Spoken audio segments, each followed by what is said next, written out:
Hi friends, ಎಲ್ಲರಿಗೂ ನಮಸ್ಕಾರ. ಕವಿರಾಜ ಲೋಕ ಚಾನಲ್ಗೆ ಸ್ವಾಗತ. ಇವತ್ತು ನಾನು ಮದುವೆ ಮನೆಗಳಲ್ಲಿ ಮಾಡುವಂಥ ಕ್ಯಾರೆಟ್ ಹಲ್ವಾ ಮಾಡೋದು ಹೇಗೆ ಅನ್ನೋದನ್ನು ತೋರಿಸ್ಕೊಡ್ತೀನಿ. ನಮ್ಮ ಮನೆಗಳಲ್ಲಿ ನಡೆಯುವಂಥ ಸಣ್ಣ ಪುಟ್ಟ ಕಾರ್ಯಕ್ರಮಗಳಿಗೆ ಅಥವಾ ಹಬ್ಬಗಳಿಗೆ ಯಾವುದಕ್ಕೆ ಬೇಕಾದ್ರೂ ತುಂಬ ಬೇಗ ಈಸಿಯಾಗಿ ಮಾಡ್ಕೋಬೋದು. ಇದನ್ನು ಮಾಡೋದು ಹೇಗೆ ಅನ್ನೋದನ್ನು ನೋಡೋಣ ಬನ್ನಿ.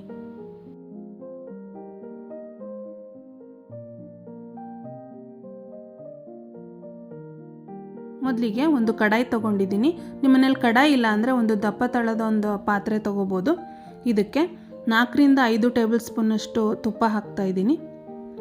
ತುಪ್ಪ ಕಾದ ನಂತರ 3/4 kg ತುರಿದಿಟ್ಕೊಂಡಿರೋ ಕ್ಯಾರೆಟ್ ಹಾಕ್ತಾಯಿದ್ದೀನಿ.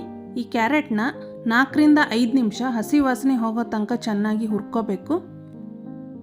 ಮೀಡಿಯಮ್ ಫ್ಲೇಮ್ನಲ್ಲಿ ಇಟ್ಕೊಂಡೆ ಹುರ್ಕೋಬೇಕು.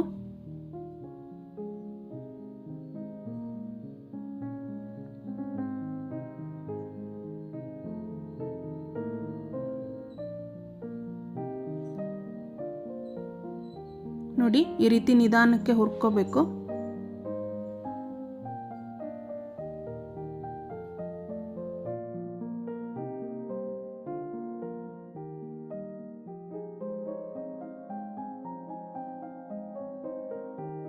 ನೋಡಿ, 3/4 kg ಕ್ಯಾರೆಟ್ ತುರಿಗೆ ಈ ಗ್ಲಾಸಲ್ಲಿ 2 ಗ್ಲಾಸಷ್ಟು ಹಾಲು ಹಾಕ್ತಾಯಿದ್ದೀನಿ. ಅಂದರೆ ಒಂದು ಅರ್ಧ ಲೀಟ್ರ್ ಹಾಲು ಹಾಕಿದ್ದೀನಿ ನಾನು. ನೀವು ಪೂರ್ತಿ ಹಾಲು ಬೇಡ ಅಂತಂದರೆ 1 ಗ್ಲಾಸ್ ಹಾಲು 1 ಗ್ಲಾಸ್ ನೀರು ಈ ರೀತಿ ಮಿಕ್ಸ್ ಮಾಡ್ಕೋಬೋದು.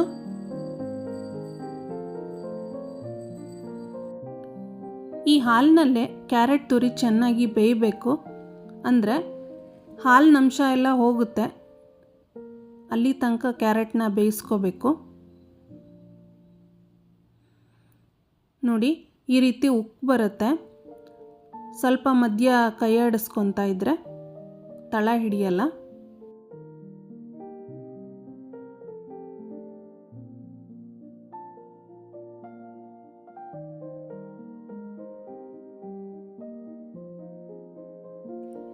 ನೋಡಿ, ಈಗ ಹಾಲಿನ ಅಂಶ ಎಲ್ಲ ಹೋಗಿದೆ, ಕ್ಯಾರೆಟ್ ಚೆನ್ನಾಗಿ ಬೆಂದಿದೆ. ನೋಡಿ, ತಳನೂ ಹಿಡ್ದಿಲ್ಲ.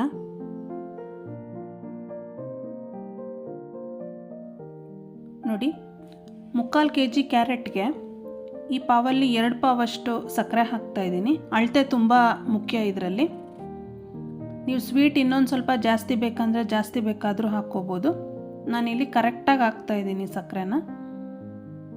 ಈ ಸಕ್ಕರೆ ಹಾಕಿದ್ಮೇಲೆ ನೀರು ಬಿಟ್ಕೊಂಡಂಗೆ ಆಗುತ್ತೆ, ಏನು ತೊಂದರೆ ಇಲ್ಲ. ಚೆನ್ನಾಗಿ ಮಿಕ್ಸ್ ಮಾಡ್ಕೋಬೇಕು. ಈ ನೀರಿನ ಅಂಶ ಎಲ್ಲ ಹೋಗುತ್ತೆ, ಅಲ್ಲಿ ತನಕ ಚೆನ್ನಾಗಿ ಮಿಕ್ಸ್ ಮಾಡ್ಕೋಬೇಕು. ಇಲ್ಲಿ ನಾನು 200 ಗ್ರಾಮಷ್ಟು ಸಪ್ಪೆ ಕೋವಾ ಹಾಕ್ತಾಯಿದ್ದೀನಿ. ಇದು ಎಲ್ಲ ಬೇಕ್ರಿಗಳಲ್ಲಿ ಸೂಪರ್ ಮಾರ್ಕೆಟ್ಗಳಲ್ಲೆಲ್ಲ ಸಿಗುತ್ತೆ. ಇದು ಹಾಕೋದ್ರಿಂದ ಕ್ಯಾರೆಟ್ ಹಲ್ವಾ ತುಂಬ ರುಚಿಯಾಗಿರುತ್ತೆ. ಮದುವೆ ಮನೆಯಲ್ಲೆಲ್ಲ ಹಾಕ್ತಾರೆ ಈ ಕೋವಾನ. ಈ ಕೋವಾನೆಲ್ಲ ಚೆನ್ನಾಗಿ ಪುಡಿ ಮಾಡಿಕೊಂಡು ಇದಕ್ಕೆ ಹಾಕಿ ಚೆನ್ನಾಗಿ ಮಿಕ್ಸ್ ಮಾಡಬೇಕು. ಕೋವಾ ಚೆನ್ನಾಗಿ ಕರಗಬೇಕು, ಅಲ್ಲಿ ತನಕ ಮಿಕ್ಸ್ ಮಾಡ್ಕೋಬೇಕು. ಈ ಕೋವಾ ಹಾಕೋದ್ರಿಂದ ಕ್ಯಾರೆಟ್ ಹಲ್ವಾ ತುಂಬ ಶೈನಿಂಗ್ ಬರುತ್ತೆ, ರುಚಿನೂ ತುಂಬ ಚೆನ್ನಾಗಿರುತ್ತೆ. ನೋಡಿ, ಈಗ ನಿಮಗೆ ಗೊತ್ತಾಗುತ್ತೆ ಕೋವಾ ಹಾಕಿದ ಮೇಲೆ ಯಾವ ರೀತಿ ಕ್ಯಾರೆಟ್ ಹಲ್ವಾ ಶೈನಿಂಗ್ ಬರ್ತಾ ಇದೆ ಅಂತ. ತಳನೂ ಹಾಗೆ ಬಿಡ್ತಾ ಇದೆ. ನೋಡಿ, ಈ ರೀತಿ ತಳ ಬಿಟ್ಕೊಂಡು ಬಂದರೆ 3/4 ಭಾಗ ಕ್ಯಾರೆಟ್ ಹಲ್ವಾ ಆಗಿದೆ ಅಂತಲೇ ಅರ್ಥ.